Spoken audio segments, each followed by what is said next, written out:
Hey, everybody, we all know that New Year's resolutions are hard. We're coming up on that time of year. Everybody starts making resolutions, and then you never speak of them again come February.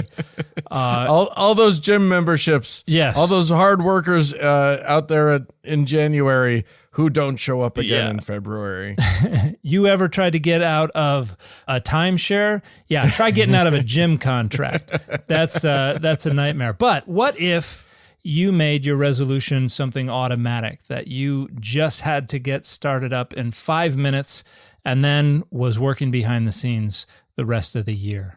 Acorns makes it easy to start automatically saving and investing so your money has a chance to grow for you, your kids, and your retirement. You don't need to be an expert. Acorns will recommend a diversified portfolio that fits you and your money goals. You don't need to be rich. Acorns lets you invest with the spare money you've got right now. You can start with $5 or even just spare change. You don't need a ton of time. You can create your Acorns account and start investing in just 5 minutes. You don't need to feel like financial wellness is impossible. Acorns gives you small, simple steps to get you and your money back on track. Basically, Acorns does the hard part so you can give your money a chance to grow. Head to acorns.com/dogma or download the Acorns app to start saving and investing for your future today. Paid non-client endorsement. Compensation provides incentive to positively promote Acorns. Tier 1 compensation provided. Investing involves risk. Acorns Advisors LLC, an SEC-registered investment advisor. View important disclosures at acorns.com/dogma. This episode is brought to you by Shopify. Upgrade your business with Shopify, home of the #1 checkout on the planet. Shop Pay boosts conversions up to 50%, meaning fewer carts going abandoned and more sales going cha-ching. So if you're into growing your business, get a commerce platform that's ready to sell wherever your customers are. Visit Shopify.com to upgrade your selling today. Eglon came immediately to mind. You want to talk about violence? That's where the dude goes in. He's a large man. He's a fat. And he gets stabbed all the way to the hilt so that the dirt came out. I remember the first time I read that, I was like, that is awesome.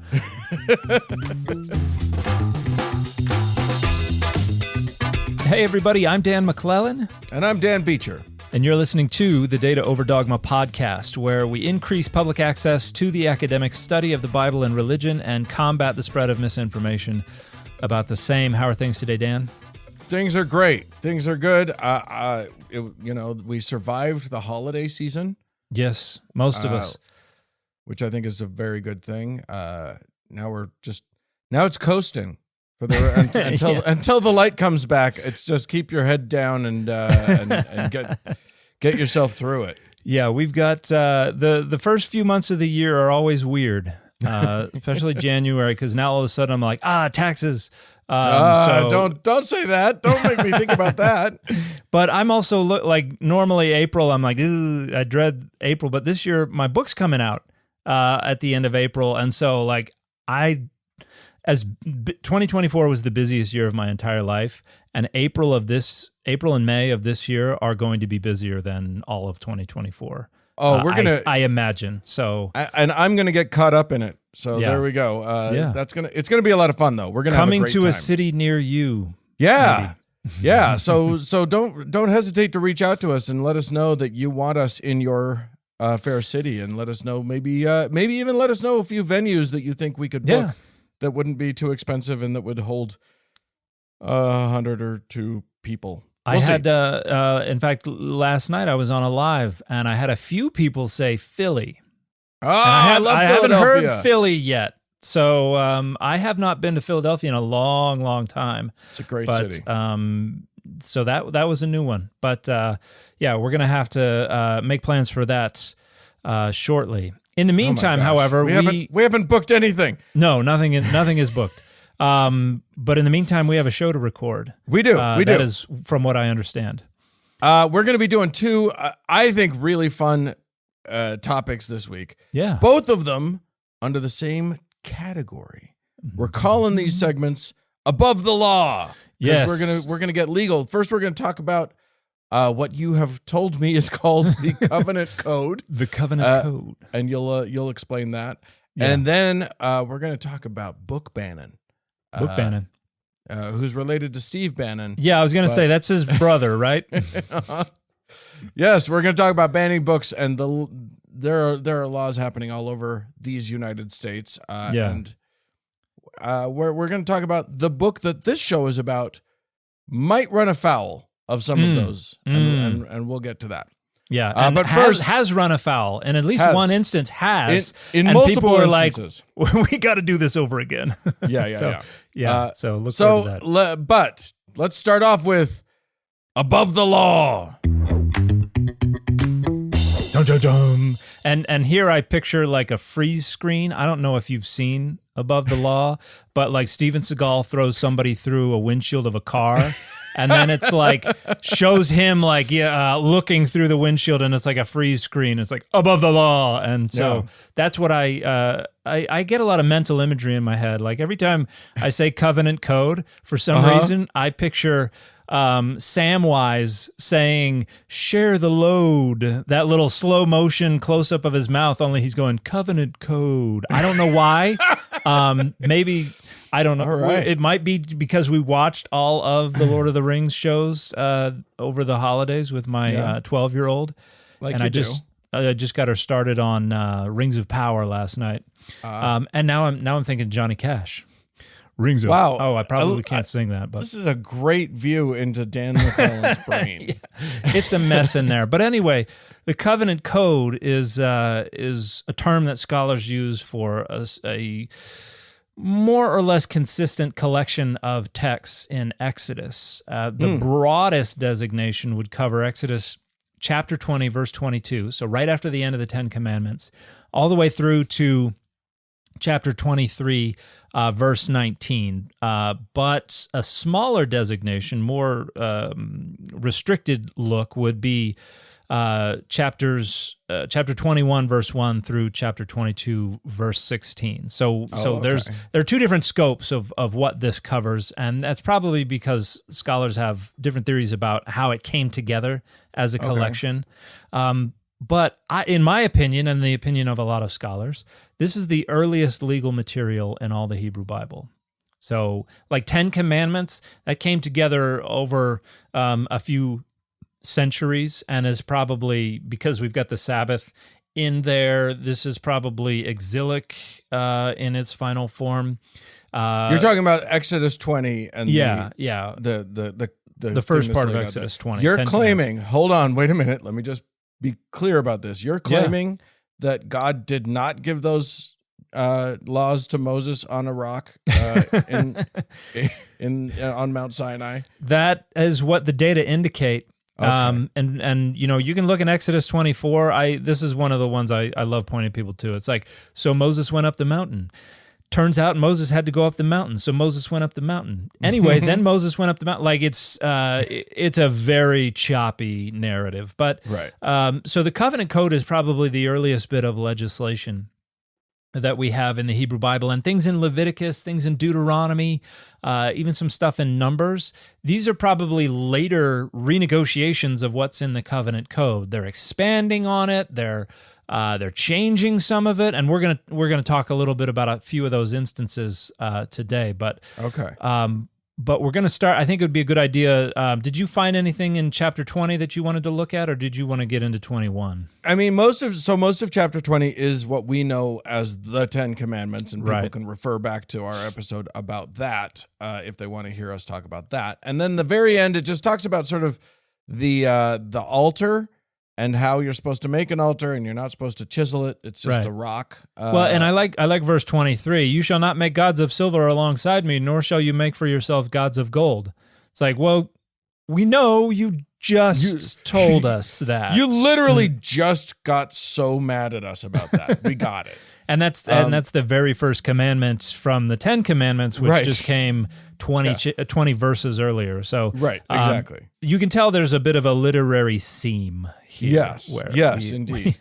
And that seam continues, I noticed, because in the next chapter, there was a law. I don't remember what it was, but it was basically one of the 10 Commandments just being reiterated. In a different way. So yeah, I think we can skip the altar stuff. Okay. People tend not to do altars much anymore, so we can. I think we can move past that. Though it seems to have been very important at the time. Yeah, how the altar's supposed to be made, hewn or unhewn. What's your pleasure? God was like, definitely unhewn. I'm an unhewn guy. Don't you dare hew. Yeah, if you hew, you're out. All right, let's move on to chapter 21. Let's talk about. It starts with slavery. It does, and the law. And you know, if you've been listening to this show or you've even read the Bible at all, you know that the law is not going to be about how slavery is bad. Right. That was on the 5 commandments on the 3rd tablet that Moses dropped. Right. And God is like, I'm not doing this again. So unfortunately, slavery is evil. Got blotted out. Got nixed. Yeah. And instead, we have a whole bunch of laws about how, like, it's not even about how to treat your slaves. It's about what to do if things happen to your property. Yeah.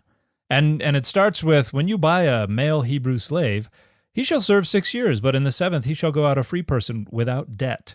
And basically, this is debt slavery. And so it's like he serves 6 years, no matter what the debt is, it's wiped out. If he comes in single, he goes out single. If he comes in married, then his wife shall go out with him. If his master gives him a wife and she bears him sons or daughters, the wife and her children shall be her master's, and he shall go out alone. So you can breed enslaved folks. You get yourself a debt slave, and then you get a female slave, and then you can breed your own perpetual slaves. They stay hers, or his. And then we have the particularly unfortunate part in verse 7. So male Hebrew debt slaves, they go out in the 7th year. But starting in verse 7, when a man sells his daughter as a slave, she shall not go out as the male slaves do. Yeah. So, and people are like, well, how often does that happen? This is really the only instance where a woman could be a debt slave, because they don't really have much property of their own. They're not going to get into their own debt.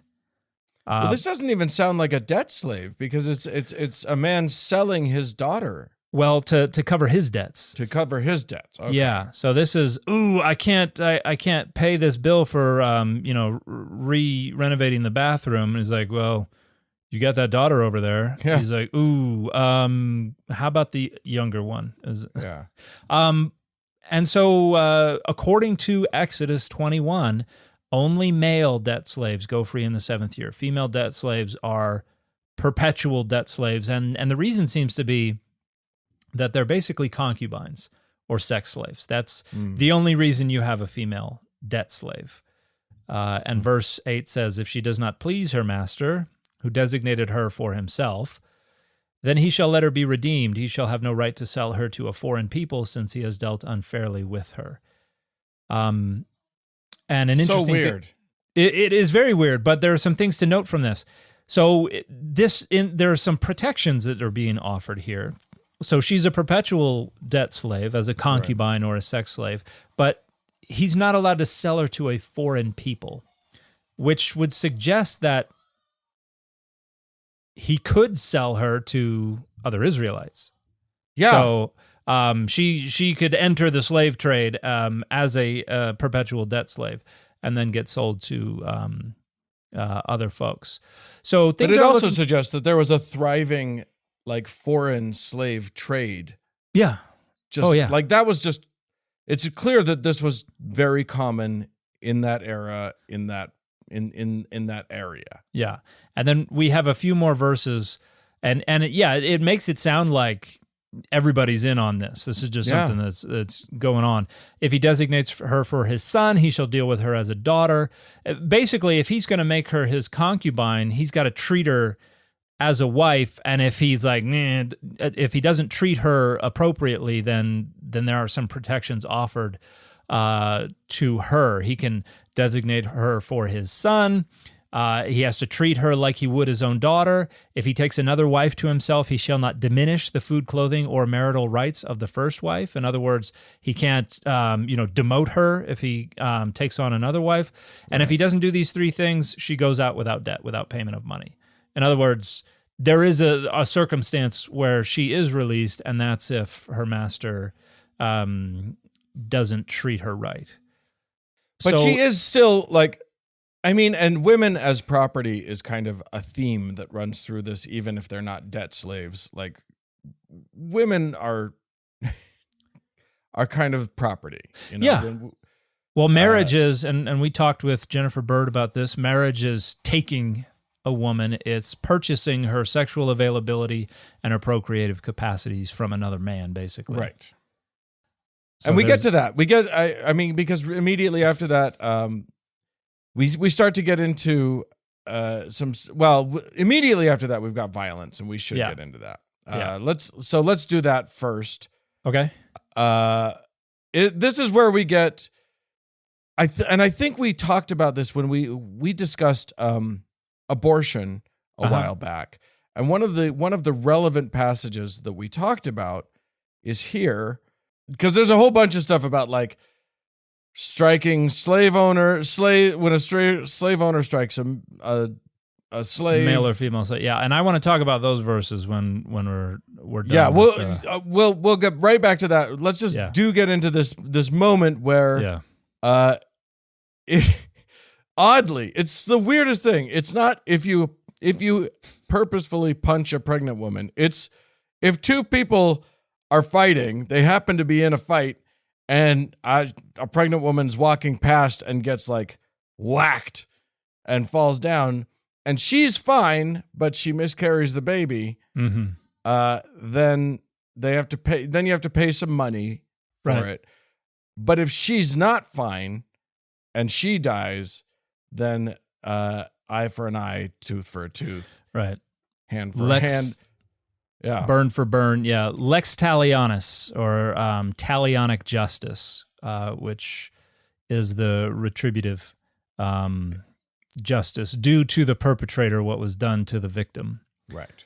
Which, as we've talked about, indicates that a fetus was not considered a full legal and moral person, but was more treated as property. And there's an interesting thing there. It says there, the very last clause of verse 22 in the NRSV UE says, paying as much as the judges determine. In the KJV, it says, the woman's husband will lay upon him, and he shall pay as the judges determine. Elsewhere, we have, he will pay what the court decides. And this is interesting because when it comes to the life of an enslaved person, there's a socially standardized value. 30 shekels. That's what it is. Enslaved person, 30 shekels. Fetus, court determines, which suggests that there's no socially standardized value, but the husband is probably the one who is making the determination. He's like, I'm gonna need at least 350. And then the court is there to arbitrate, to ensure that it is not exorbitant, most likely. Yeah.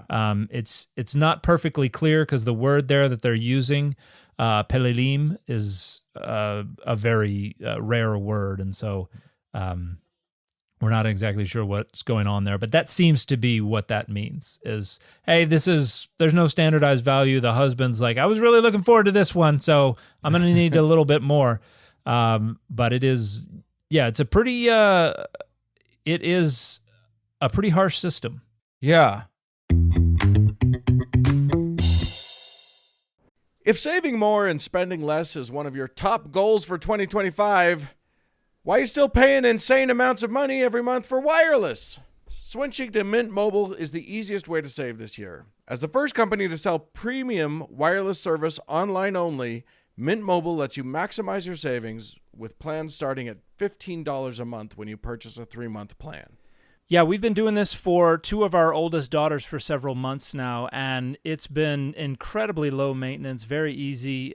My daughter and I actually just went to Canada earlier this month, and as we were coming up on the border, I realized that I hadn't done any kind of international data plan on my phone, and I was like, oh no, what's going to happen? And we crossed the border, and both my phone and my daughter's phone immediately lost their data, and then hers immediately popped up with a text saying, welcome to Canada. And it was from Mint Mobile and came with instructions on what to do to get her data up and running. And she actually had it up and running well before I was able to get mine on my own phone up and running. So it was incredibly handy. All the plans come with high-speed data and unlimited talk and text delivered on the nation's largest 5G network. Ditch overpriced wireless with Mint Mobile's limited time deal and get 3 months of premium wireless service for $15 a month. To get this new customer offer and your new 3-month unlimited wireless plan for just $15 a month, go to mintmobile.com/dogma. That's mintmobile.com/dogma. Cut your wireless bill to $15 a month at mintmobile.com/dogma. $45 upfront payment required, equivalent to $15 a month. New customers on first 3-month plan only. Speeds slower above 40 gigabytes on unlimited plan. Additional taxes, fees, restrictions apply. See Mint Mobile for details. This show is sponsored by BetterHelp. Listen, it's the new year. Everybody makes resolutions. And one of the things that's been troubling for me when I make resolutions is that I'm usually resolving to do something that I have a block about, that I have done a bad job of doing in the past. And I have found for myself personally that when I start to try to do something that I've already failed at, it is very, very difficult for me. And one of the things that has been helpful for me in that endeavor is therapy.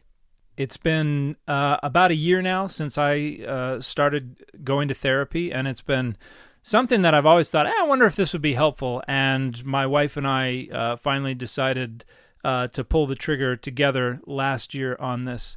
And it's been phenomenally eye-opening, and it's made me realize this is something that I should have tried much earlier. It is helpful for learning positive coping skills, how to set boundaries.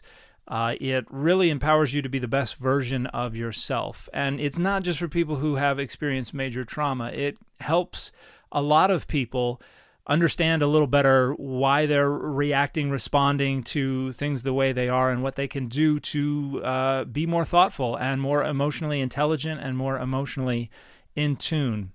BetterHelp is fully online, making therapy affordable and convenient, serving over 5 million people worldwide. Yeah, you can access a diverse network of more than 30,000 credentialed therapists with a wide range of specialties. You can switch therapists anytime at no extra cost. Write your story with BetterHelp.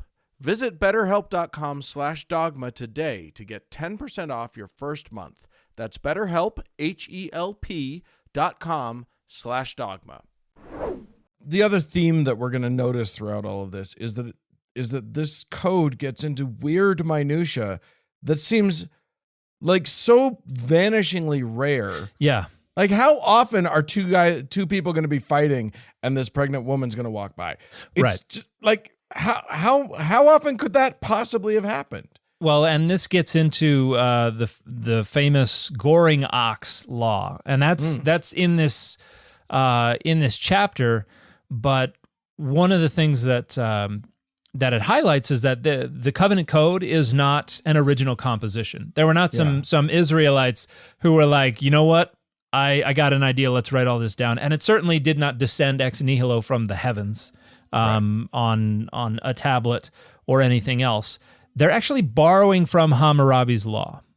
So these laws are being adapted and adopted from Hammurabi's law. There's a great book that discusses all the evidence for this by a wonderful scholar named David Wright called Inventing God's Law. And he goes through and shows that you can start at the beginning of Exodus 21, the beginning of the covenant code, go all the way through to the end, and every law has a parallel in Hammurabi's law, and a lot of them are in the same order they appear in Hammurabi's law. And he even talks about they switched order here and goes into why. Like it's a phenomenal analysis. But this seems to be an alteration of one of Hammurabi's laws. It was, let's see, it was law 207. 206, 207, there's men fighting, there's an injury, but there's also associated with that what happens if 209 through 214 is what happens if a man strikes a woman and causes a miscarriage. But like the penalties are different depending on the social status of the victim. Okay. So which is something that we're going to see in the Covenant Code as well. But there's the Goring Ox Law. It's like, what happens if an ox gets out and gores somebody? If it's never happened before, then the owner has this penalty. But if it's happened before and the owner's been warned, then it's life for life. But if the victim's family is like, we just want to find them, then they can find them and they save their life. And it's like, we're oxen just running rampant in the streets in these societies. And Hammurabi's law is from 1,000 years before the Covenant Code. I was going to ask you to sort of give us a date on all of that. Yeah, so Hammurabi's law is much earlier, around 1800-ish BCE. The Covenant Code is probably somewhere, its earliest layers are probably 8th century, 700 to 800 BCE, so just around 1,000 years later. Okay. And some of these are probably come from earlier time periods, but the version of these laws that we find in the Covenant Code, they were probably written down initially in the 8th century BCE or maybe the 7th century BCE. And so it's not that these things were just they had a weird society where it was like the only kind of injury a woman had was when two men were fighting and she got injured. Or there's the other one elsewhere where two men are fighting and one of their wives grabs one of them by the junk. Right. Then you got to cut her hand off. Yeah, literally grabs the other guy's genitals to help him win. To help her husband win. What are we talking about? Yeah. Well, and it's that these laws were not like on the ground actual jurisprudence. There's a famous saying, every stupid law exists because somebody did something stupid. Not necessarily. When it comes to these laws, this was actually probably originates in literary exercises and in rhetorical exercises. They're probably... And this is the case with Hammurabi, for instance. Like Hammurabi's law, it starts off, great king, he did all this, he ensured justice, ensured that there was justice for the orphan and the widow and the oppressed. And then you go look through all of Hammurabi's laws, and it's like, nope, not a single law says anything about justice for the orphan or the widow. It's rhetorical, and those are just kind of your prototypical victims. They're the canaries in the coal mine of justice, the orphan and the widow. And so it's basically putting on display how just and ordered your leader is. They've thought of everything. Well, surely they haven't thought about what happens if an ox gets out and gores somebody, and the owner has already been warned, and they're like, no, we got that. That's in there too. Wait. What if my donkey falls in a ditch? Then what? Yeah. And then you've got but wait, there's more. We also thought about what happens if the ox gores an enslaved person or the ox gores the child of a citizen. Like, it is an attempt to show how ordered and just and righteous the sovereign is. And with Hammurabi's law, it's Hammurabi who's the sovereign. In the Covenant Code, it's God. Right. But it's basically trying to show off that God has thought of everything. And it's like, we're not going to actually go event by event through all the possible iterations of a given law, but we're going to drill down to the bedrock of some weird stuff just to make it seem like we've thought of everything. It would be nice if just at the beginning of all of this, there was some text that just said something along the lines of, here's a smattering of representative laws that we just as examples of things that might come up or whatever, because it makes it seem like the way that this is all worded makes it seem like here is the totality of our laws. Things that are important to us are slavery, violence, animals falling into holes, or goring people. I keep mentioning that one because that's my favorite one. We'll get to it later. Well, and you have all these opportunities to do this because like they start this off very similar ways multiple times, like Exodus 20 verse 1. Then God spoke all these words, and then you get to the beginning of the covenant code. The Lord said to Moses, "Thus you shall say to the Israelites," and then you get to chapter 21, verse 1, "These are the ordinances that you shall set before them." Like they repeatedly are saying, here are our laws. And that is one of the reasons that scholars are like, okay, it seems like they just stacked up a bunch of different collections. Yeah. But yeah, you don't see, including but not limited to, right. They needed a lawyer to proofread this and be like, well, you're going to run into problems here. And that's what like Deuteronomy is for. Because you get into Deuteronomy and they're actually repeating a lot of these laws and improving on them. Okay. So, like, the male debt slave goes free on the 7th year. The female is perpetual. You get to Deuteronomy 15, and it explicitly says male and female slaves go free in the 7th year. And what's more, you got to give them stuff when they leave. They don't leave empty-handed. You got to make sure they don't... we're going to prevent recidivism by saying you have to give them some pocket change on the way out the door so that they don't immediately go hold up a 7-Eleven.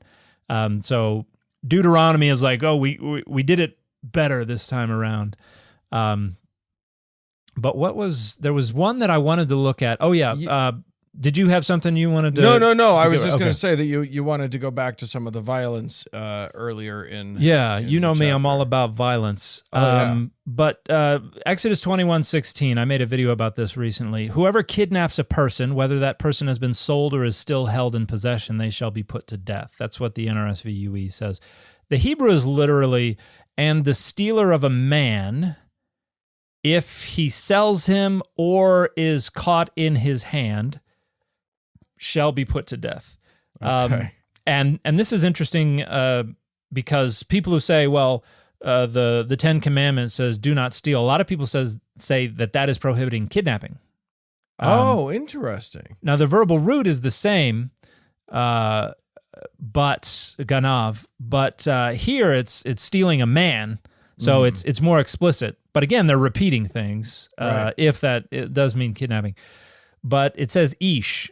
Gover ish, or gonav ish. That is a technical term. Throughout the covenant code, when they say ish, they mean an adult male Israelite, a citizen. Okay. Because when they want to talk about kids, they'll talk about a son or a daughter of an ish. When they want to talk about a woman, they will say an isha. When they want to talk about a foreign person, they will say a nahar. When they want to talk about an enslaved person, they will say an eved. Like they're very clear about who these laws apply to. And here it's about kidnapping specifically an adult male Israelite. And this is another instance where in Deuteronomy they improved on it because they maybe that's a little ambiguous. And so in Deuteronomy it says anyone who steals one of their brethren, one of the sons of Israel. Right. So they're more explicit about that. And the ambiguity here is what leads some folks, Frank Turek comes to mind, other Christian apologists, to say, no, the slave trade was prohibited because it says right here, you can't steal a person to sell them. And I hear that all the time about how, no, it actually, in the very same chapter that it tells you what you can and can't do to your slave and how long slaves serve, it evidently entirely prohibits the slave trade. So, right. Yeah. That's a bad interpretation of that passage. But another example of something that we find in the covenant code and we find revised in Deuteronomy. And that, it's funny because that one, kidnapping a person against their will, holding him or selling him, death penalty seems strong to me, but I get it. But that is sandwiched between two other verses that hold the death penalty. Yeah. One of them being, whoever strikes father or mother shall be put to death. That seems a bit strong. I know several people who got in fights with their dads. It doesn't seem like I know several people where that was like a sport for their dad. Yeah. And then the other one, and this one kills me. Whoever curses father or mother shall be put to death. Yeah. I don't know what curses means in this case, but it just seems like death seems like a strong thing no matter what. Yeah, they're pretty trigger happy when it comes to the death penalty. Yeah. Here, but these are, and again, this is a repetition of honor your father and your mother so that your days will be long in the land from the 10 Commandments. Now it's like, let's get into the nitty gritty of this. You hit your parents, you die. You curse your parents, you die. Like it's pretty strict. Yeah. Although that's followed directly by when individuals quarrel, we're off the father-mother thing, and one strikes another with a stone or a fist so that the injured party, though not dead, is confined to bed, but recovers and walks around outside with the help of a staff. This is a very long like if-then one of those drill down to the bedrock ones. Yeah. Right. Then the assailant shall be free of liability except to pay for the loss of time and to arrange for full recovery. I just like you can't get in a fight with mom or dad, but boy, you could hit a guy with a rock, and if he recovers, you got to pay him for some time lost or whatever. Yeah, and then the one after that is like, oh, what if it happens to an enslaved person? Yeah. So we're like, see, we thought of everything, and this is the one where it says when a slave owner strikes a male or female slave, again, they're very careful about this, with a rod. And the slave dies immediately, the owner shall be punished. And it doesn't say death penalty. It just says punished. Yeah. And it's likely because if it is a debt slave, then it's probably an Israelite, and they want to treat that crime more harshly than if it is a chattel enslaved person who was a foreigner. Because they don't really care as much about the life of the foreigner. So they're kind of hedging their bets by just saying, yeah, there's a punishment. Right. You know what to do. And then the next verse says, but if the slave survives a day or two, there is no punishment, for the slave is the owner's property. And this is a passage that gets interpreted a couple of different ways, because most scholars would say in the Hebrew, the idea here seems to be that if the slave lives for a couple of days and then dies, then he's free of punishment. And it says, for the slave is the owner's property. The idea being, hey man, that's his property. He relies on that slave. If that slave dies, it probably wasn't intentional. Like if he beats him to death, that seems premeditated. It seems intentional. But if he's like, this is an instructional beating, and then you got to be able to beat him. I don't know. Like, what are you gonna do? I mean, he doesn't listen, right? So, but then it seems like it's accidental and it's punishment enough that he has lost his property. And so I was like, well, we've already deprived him of his property, so, all good. No harm, no foul. But the other way to interpret that is to say, if the slave recovers in a day or two, very similar to the previous passage, but the Hebrew is very different. It does not say if the slave recovers in a day or two. Yeah. Again, rough times. Yeah. So, next we get to some oxen stuff. We're talking about property. This is where we get the ox goring a man or woman to death that you talked about. Right. I love that one of the things, that's like 7 verses. Yeah, it's way more intense than like. Okay, it's 5 verses, I think. Yeah. It's if we're going by pure word count, this is by far the most important thing in all of Hebrew law. Like. Absolutely, just like forget about it. Yeah, thou shalt not kill. Not a big deal. But let's talk about oxen. For a minute. And even with the kidnapping, it's like don't kidnap a man. And here it's like, well, the ox might gore a man, if the ox gores a woman, if the ox gores a child, if the ox gores an enslaved person. But with kidnapping, it's like we really only care about the man. So we're not worried about the others. Very inconsistent in the scope of their legislation here. By the way, in case anyone's wondering, if the ox gores a male or female slave, the owner shall pay to the slave owner 30 shekels of silver, and the ox shall be stoned. They're going to stone the ox? That's a spectacle I hope never to see. I'll say that. Well, if you go to Leviticus chapters 18 and chapter 20, we have our prohibitions on bestiality, and there the human participant as well as the animal are both required to be killed. So you it's quite a spectacle to see. Somebody pulls a donkey out into the town square. What happened? It was some bestiality. So we're gonna kill the donkey. Yeah, that's what the law says. That's what we're saying. Verse 33 talks about, this is the one that I keep referencing because I love it. Yeah. If someone leaves a pit open or digs a pit and does not cover it, and an ox or a donkey falls into it, the owner of the pit shall make restitution, giving money to its owner, but keeping the dead animal. So you get something out of it. What are you going to do with a dead donkey? People are digging donkey traps, apparently, is what was happening all the time. Yeah, it's like, what if somebody's kid falls into it? Like, it doesn't say anything about that. They can't help. Look, if the kid's so dumb they fall in a pit, that's on them. It shouldn't have been standing there. Yeah. Let's get to Exodus 22 really quickly, because now we have laws of restitution. Yes. Which are all about like various scenarios that probably won't, but might happen. Yes, very detailed and oddly specific scenarios. Including but not limited to, if your field is grazed over and you let your livestock loose to graze in someone else's field, what to do. Yeah. If fire breaks out in a field, what to do. When someone's, if they if you let your neighbor take care of your money or goods for safekeeping, and then it's stolen, how often could that have been coming up? Like, how many people are doing? Yeah. Although it's actually a good deal, so like I think everybody probably should have just let their neighbors everybody just trade goods and hold on to it for your neighbor, because then if the thief is caught, they have to pay double. Yeah. I don't know why that doesn't apply if the stuff if the thief steals it from your house, they just have to pay it back. But if it's from your neighbor's house, they have to pay double. Is that what I'm getting? It's very confusing. Well, and this is an interesting set of passages too, because we have a bit of an ordeal as the to resolve this, because right.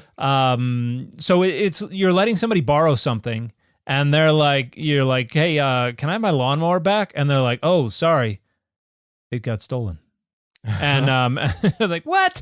And in verse 8 it says, if the thief is not caught, in other words, you don't have evidence of this, the owner of the house shall be brought before God. Now, the word here is Elohim, which can be the singular God, but can also be gods, to determine whether or not the owner had laid hands on the neighbor's goods. And most scholars would say this is an ordeal. You're basically trotting them before the divine image and say, yeah, tell it to God's face. And you've got to be able to say, I swear according to all the things that I didn't take this. The idea being, hopefully they'll be too scared to lie to God. Right. And so if they can swear the oath before God, and lightning does not strike them where they stand, then they must be telling the truth. But it says in verse 9 in the English, and this is verse 8 in the Hebrew, NRSV UE, in any case of disputed ownership involving ox, donkey, sheep, clothing, or any other loss of which one party says this is mine, the case of both parties shall come before Elohim. The one whom Elohim condemns shall pay double to the other. Here's the interesting part. The verb condemns there, that is, of which Elohim is the subject, is plural. It says, the gods condemn. Okay. The one whom the gods condemn shall pay double to the other. And we actually have something very similar in the previous chapter in Exodus 21 about another ordeal that somebody has to do before Elohim. And so I think it's interesting that this is, again, earliest legislation in all the Hebrew Bible. We have indications that they are doing ordeals before almost certainly images of multiple deities, not just Adonai. Which is another reason to believe that this is separate from Exodus 20 and the idea of thou shalt have no other gods. Me. Yes. Separate and earlier. Yeah. So and the end of this chapter has I think the clearest indication we're dealing with an incredibly early set of laws here. Which is what? Which is what? The child sacrifice requirement. Okay, right. Shall we hop to that, or yes? Let's hop. Okay, let's hop. We're running out of time here, so yes, yep. hop away. We have talked about it before. Yeah, but the tyranny of that darn clock. Okay, so this is in English. This is usually verses 28 and 29 in Hebrew. Or no, this is usually verses 29 and 30 in Hebrew. It's verse 28 and verse 29. NRSV-UE, you shall not delay to make offerings from the fullness of your harvest and from the outflow of your presses. The firstborn of your sons you shall give to me. You shall do the same with your oxen and with your sheep. 7 days it shall remain with its mother. On the 8th day you shall give it to me. And so the question is, what does this mean, give it to me? Yeah. Okay, I gotta not quote song lyrics because there was a Disturbed song that I thought would have gone really well right there. Anyway, because whatever giving is going on here, it's the same giving that is supposed to happen with the oxen and the sheep, who have to be who are left for 7 days with the mother before being taken away and something is done with them. Yeah. Now, yeah, we talked about this before. We talked about this. Either you give your firstborn into priesthood, and then also you have to give your sheep and your oxen into priesthood. Yes, the animal priesthood. The animal priesthood, or it's that other thing, and that seems pretty freaky. Pretty freaky, and also pretty correct in terms of how we interpret this passage. And I think one of the clearest giveaways of this is in the story of Abraham, in the story of the Passover, in the other legislation we have in Exodus 13 and in Exodus 34 and elsewhere. There is always child sacrifice that is required, but then superseded by another law to redeem the intended sacrifice with some other animal. Mm-hmm. And so, like, if you're putting together laws and you're like, hey, what if we had them sacrifice their children? It's like, and somebody was like, better yet, what if we didn't have them sacrifice their children? But we started off by saying they had to, and then swooped in with just kidding, you're going to redeem them. Yeah, like there's no reason for the psych unless the thing is there to begin with. Yeah. You don't start from the position of, look, we don't want to sacrifice children, but I think we should say we do and then turn the tables on them. I don't like it. I don't like any of it. Yeah. So this is probably a part of this incredibly old legislation, the earliest legislation we have that got adopted by Israel and later legislation. Again, they're already modifying it. We know they're modifying it. And their modification here is, let's put a psych in there. Gotcha, suckers. Turns out all you have to do, you got to redeem them. They're intended for sacrifice, but we're going to require you redeem them. So, and I was on I recorded a discussion with Heath Durrell and Kip Davis a bit ago. Heath Durrell published about 6 years ago a book called Child Sacrifice in Ancient Israel that talks about this. So, so if you're interested in a far more boring discussion, go check out Kip Davis's YouTube channel. Get all the way into the weeds with it. Yes. All right. Cool. Is there anything more that we need to that we should be covering in this covenant code? I mean, we could go on and on for hours about it. Yeah, you have next you get into kind of justice for all stuff and not but they are including the base line for that might be a little too deep a cut, but but you have false reports and lawsuits and stuff like that come in chapter 23, but which might be a part of a later layer. So, and those false reports things again, like we already have the 10 Commandments just a few chapters earlier about thou shalt not bear false witness, and yet it pops again. So and the Jason Newsted joke was about how his bass audio was basically muted in the Metallica's "And Justice for All" album because they were upset about the death of their original bassist. But that's neither here nor there. That has no bearing. I'm so glad you went there. I'm so desperately glad you went there. Let's move on to our next Above the Law.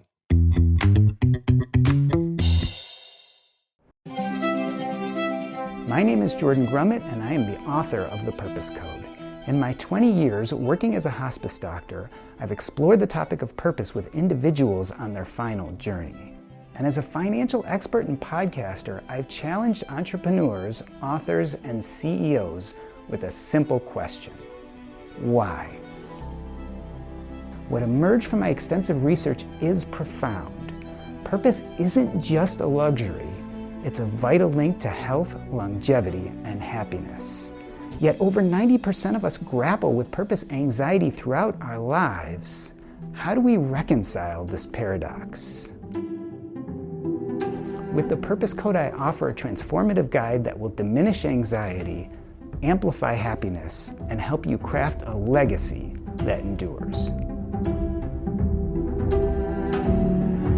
The Purpose Code is available wherever fine books are sold. And this one is not about ancient laws based on Hammurabi and various codes, but they will claim a lot of these lawmakers that they're based on older, ancient, more important law. Namely, a lot of them are citing the Bible when they start to come up with reasons for their laws. We're talking about the spate of new book banning laws that are sweeping the country here in these United States. Yeah. Including in our own fair state of Utah. It's something to be very, very not proud of. I am horrified by what's happening in America right now. And if the power of these legislators was not limited to the schools, that they would be reaching into the homes as well. Like, yes, we're not at too far a distance from 1984, where you got to find a corner of your house where the video cameras don't get to you, so that you can read the contraband literature.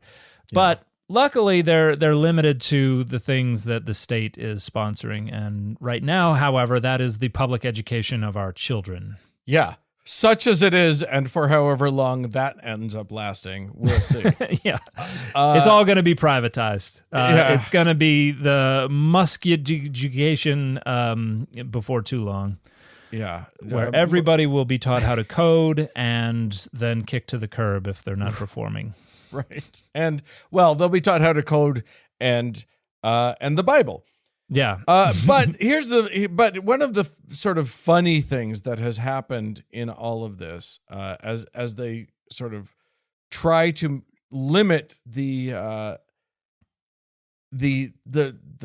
knowledge and breadth of humanities education that children get, is that in so doing, as was the case with in Texas, House Bill 900 passed.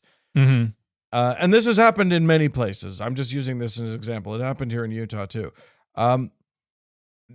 But in Texas, this House Bill 900 passed, which is meant to prevent kids from seeing scary content. It specifically, any kind of smut, any kind of sexual anything.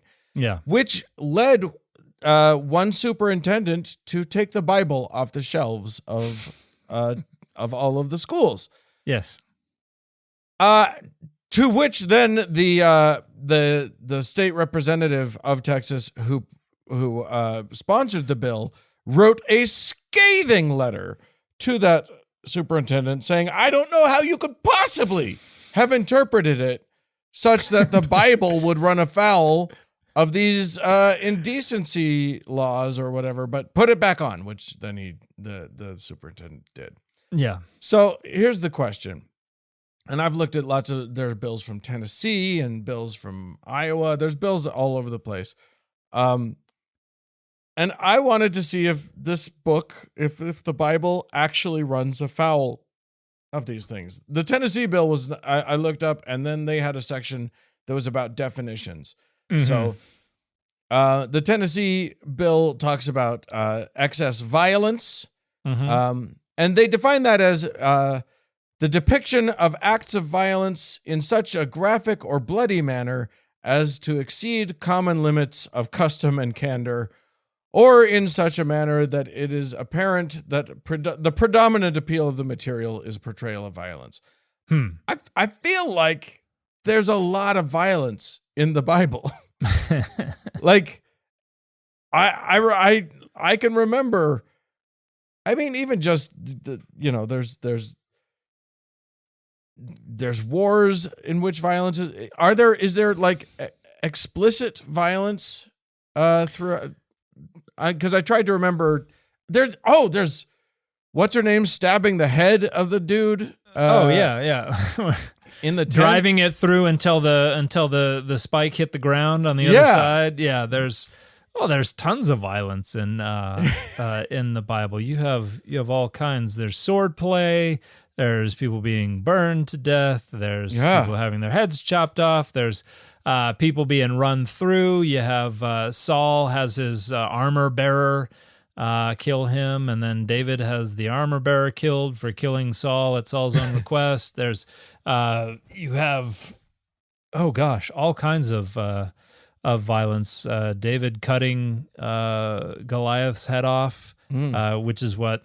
It's funny. David hits him with a stone and it kills him, and then David cuts his head off, which kills him. Right. So maybe giants have double lives of some kind. But you got what's his name with the sack of foreskins. He had to go gruesome. collect. Yeah, you have Samson killing a bunch of Philistines with the jawbone of an ass. Oh yeah, that was like 1,000 dudes, right? It was an awful lot of dudes. Yeah.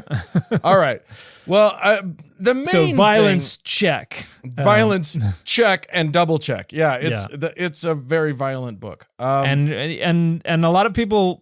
And here's one thing I want to be clear on. It's not just Hebrew Bible stuff. Like the dichotomy of the violent God of the Old Testament versus the loving God of the New Testament is anti-Semitic and also entirely false, because you have a mix of different representations in both. Right. And in the book of Revelation, you have a deity who threatens to sexually assault folks. You have somebody talking about bathing their sword in the blood of their enemies. You have, blood running up to people's ankles and things like that. Like there's an awful lot of violence in at least the book of Revelation. I still don't know why people thought that would be a good book to include in there. Yeah, I wonder about that too. But I think the violence, I think that is a good reason not to have kids read this book. I think violence is far worse for children than sex. Like depictions of violence is going to be far more impactful on a child's mind than sex is. But these legislators are far more worried about sex. So let's talk about that. Well, they've got some deviant sexualities that they're trying to police here, which is the main problem. Right. So that's true, because most of this legislation, even if it doesn't mention it at all, most of this legislation is about policing, like LGBTQIA plus things. They just don't want to be seen as that, so they call it community standards or whatever. Anyway, this Tennessee bill has a phrase called harmful to minors, and they've very generously defined that for us. Mm-hmm. Harmful to minors means that quality of any description or representation in whatever form of nudity. So I assume that means described nudity or visual nudity.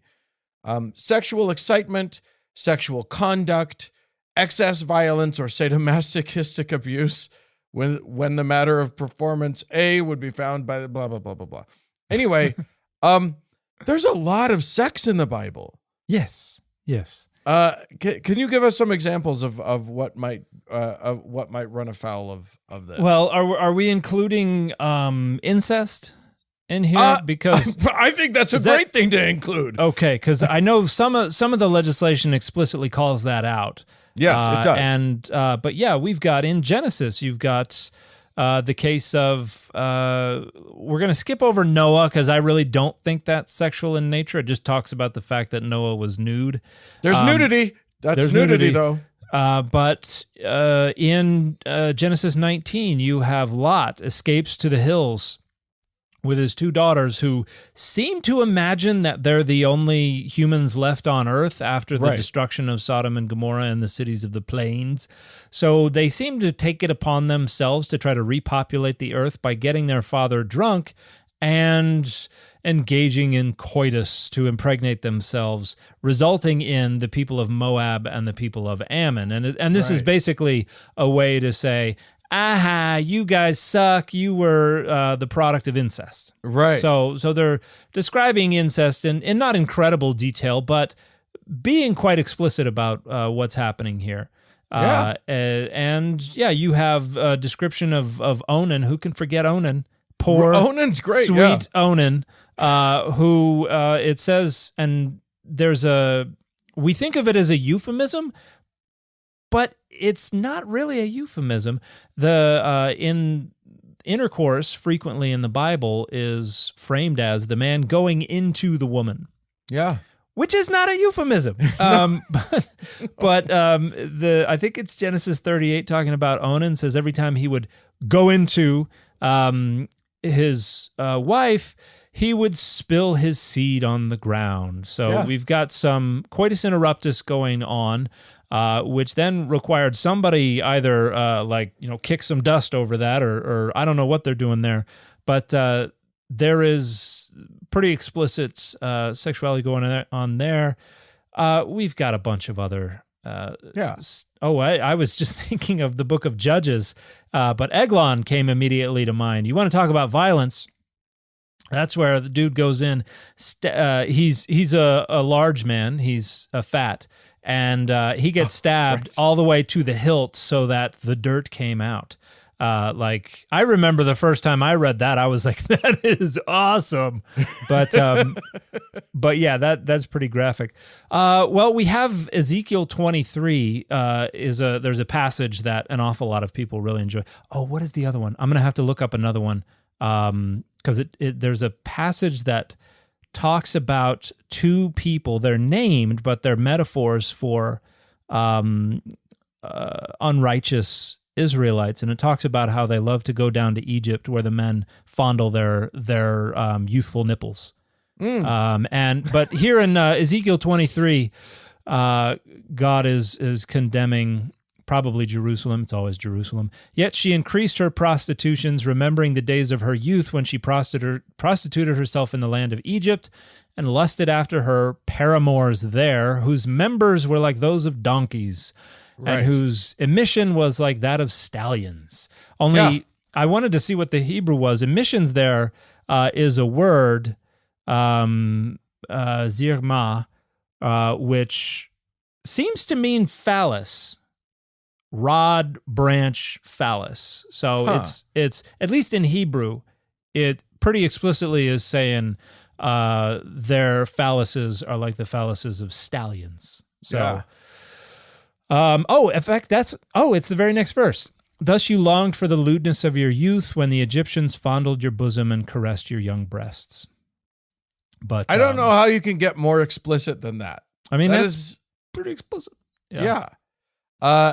Anyway, I think we can safely segue out of that, Dan. Right? Well, no, I'm just saying we can safely say this runs afoul of these laws. Like, this is we haven't even gotten to the Song of Songs.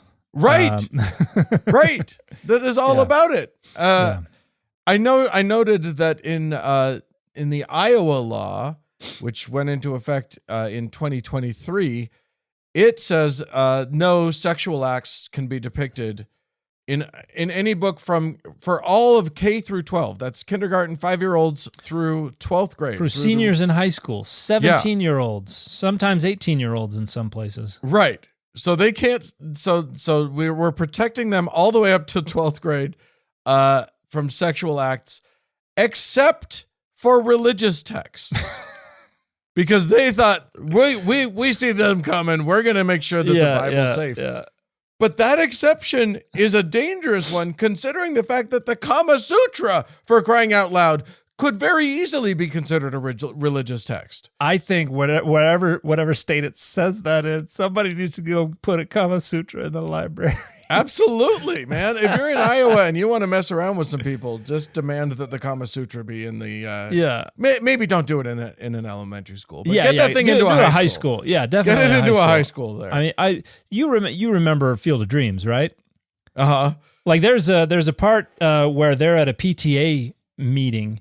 Right. Remember, they're like in the gym, and he's just, he's like Close Encounters of the Third Kind guy. He's just playing with his mashed potatoes in his head, and his wife is like freaking out at these people who are like, it's pornography. Right. And like these fights have been going on for the longest time, and it's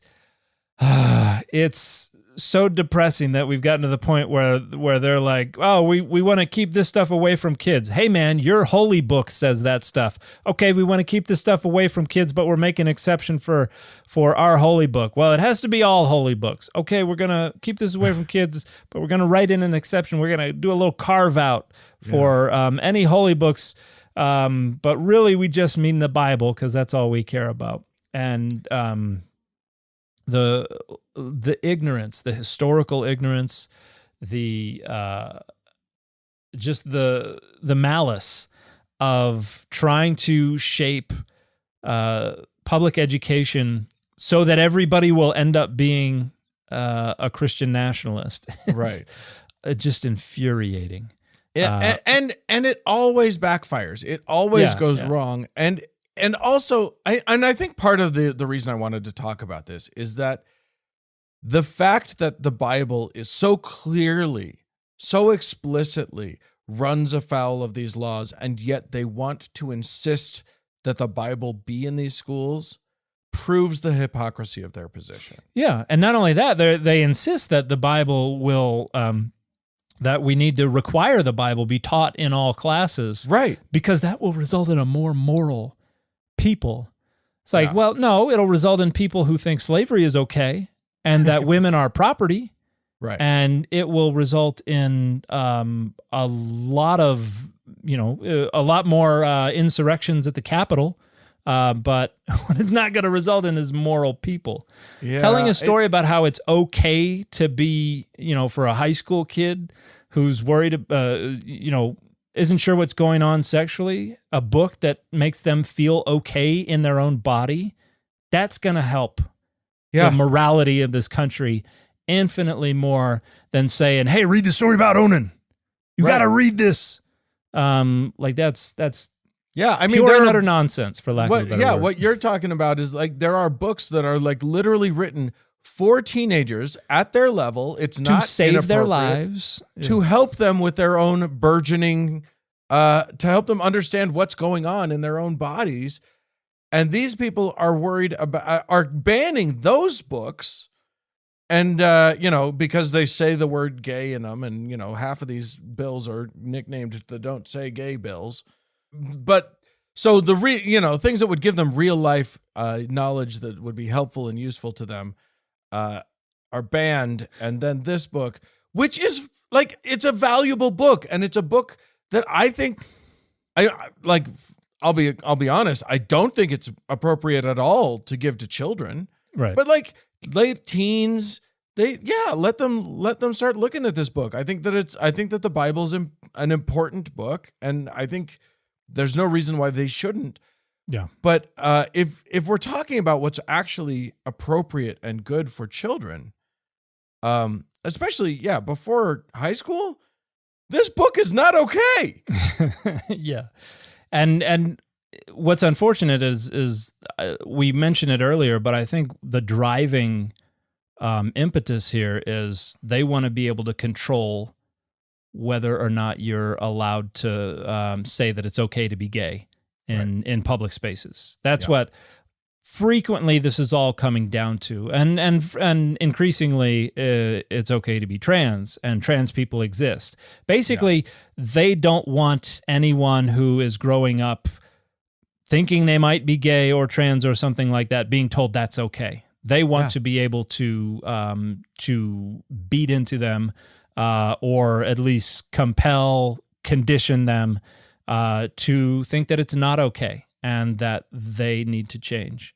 And on a wider level, they're actually looking to provide cover for bigotry. They're looking to provide cover not just against LGBTQ people, but like these same book bans also have cover for all these reasons why. And, you know, it's not explicit in them, but then you look at which books actually get banned, and like Toni Morrison suddenly disappears from all of the bookshelves. And, you know, it like all of these Black and people of color authors are suddenly disappearing. And they would relitigate Brown v. Board of Education yesterday if they could. Like this is and it's the exact same argument. Parents ought to have control over public education. That was the argument against desegregation. It was like no, parents have to have control, and that is what gave rise to private education. And you had your desegregation or your segregation academies, which turned into private school and then charter schools and stuff like that. And why does it always come back to white supremacy, Dan? Why does it always come back to white supremacy? And that's where we're at. That's where we're at. And trying to divorce Christian nationalism from white supremacy is a fool's errand that you will never be able to achieve. So, oh gosh, there you go. Please, if you have any white supremacy or Christian nationalist in you, grow the hell up anymore. And you know, go get this book banned, I guess. Or I don't know. I guess that's it for the show. Thanks everybody for paying attention. We appreciate you. If you're still paying attention, if you're still with us, we appreciate it. You can write into us Oh no, wait. You can donate to us and help make the show go and become a part of it. And also you can get access to an early ad-free version of the show, of every episode. And you can get access to the to our after parties, which are for patrons only, over on patreon.com/Data Over Dogma. We appreciate that. If you want to get in touch with us, contact at dataoverdogmapod.com is the way to do that. And we'll talk to you again next week. Bye, everybody. Data Over Dogma is a member of the Airwave Media Podcast Network. It is a production of Data Over Dogma Media, LLC, copyright 2024, all rights reserved.